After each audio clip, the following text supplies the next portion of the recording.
Sir, not that they're asking you, what's your advice to the next House Speaker?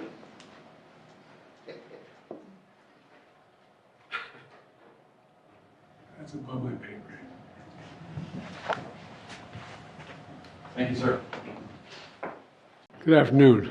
Before I speak about student debt relief, I want to take a minute to talk about what took place yesterday in the Congress. I'll be very brief. The House will now reorganize and select a new speaker. I know it's going to take some time, but I remind everyone we have a lot of work to do, and the American people expect us to get it done.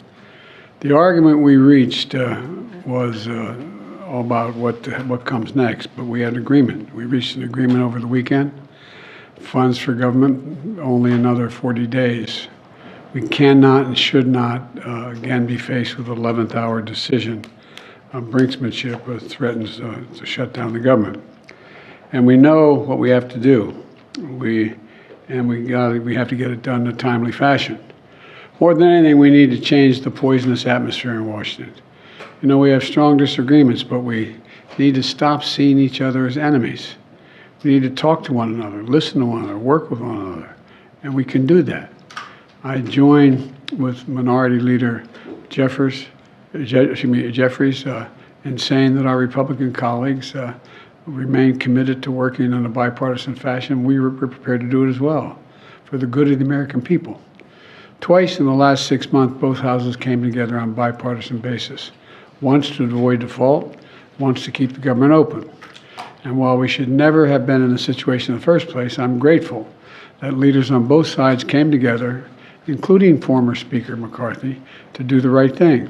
Mr. President, quick questions on Speaker McCarthy, if I can. Speaker McCarthy, then Speaker McCarthy, said that the two of you hadn't spoken directly in a long time. Why is that, and are you committed to engaging more regularly with the next House Speaker?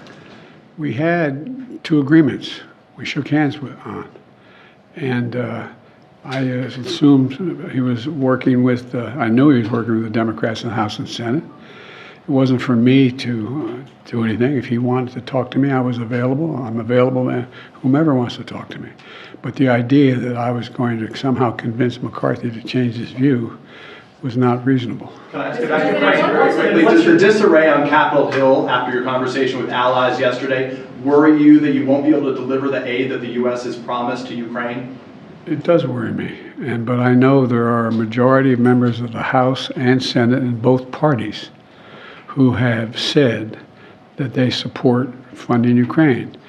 With your, I'm going to be announcing very shortly a major speech I'm going to make on this issue and why it's critically important for the United States and our allies that we keep our commitment. Mr. President, are you also concerned about the rest of your domestic and foreign policy initiatives being imperiled because of what we saw happen yesterday, the dysfunction in Congress, the chaos that we saw on the House side? Does that concern you in any way?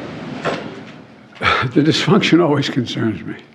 The programs that we have argued over, we passed bipartisanly, I'm not concerned that they're going to all of a sudden come in and try to undo them, although there will be some.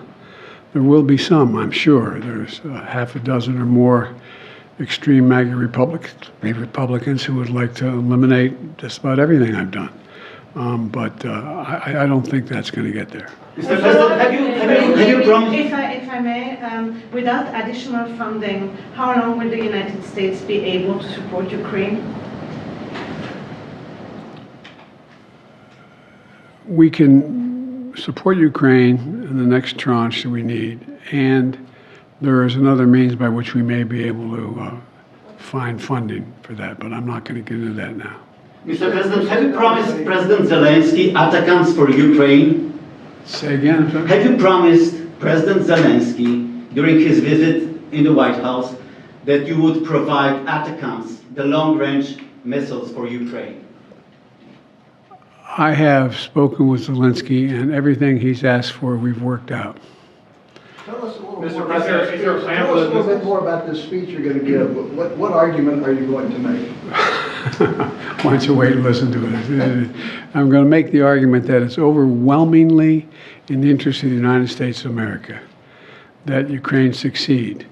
And it's overwhelmingly in our interest. I've spent 2.5 years putting together coalitions that no one thought could be put together.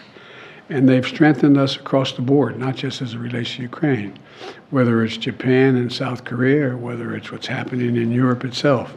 And so I think that it's clear to the vast majority of the foreign policy community on both left and right that this has been a valuable exercise for the United States of America to increase the support we have around the world.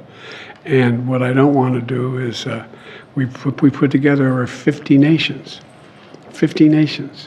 supporting Ukraine. And we are the organizer of that. I met with, don't hold me to the exact number, 16 or 17 yesterday, of a long conversation, and made the case that I knew that the majority of the American people still supported Ukraine, and the majority of the members of the Congress, both Democrat and Republican, supported. So I don't think we should let them gamesmanship get in the way of blocking it. Mr. President, Sir, not that they're asking, what's your advice to the next House Speaker?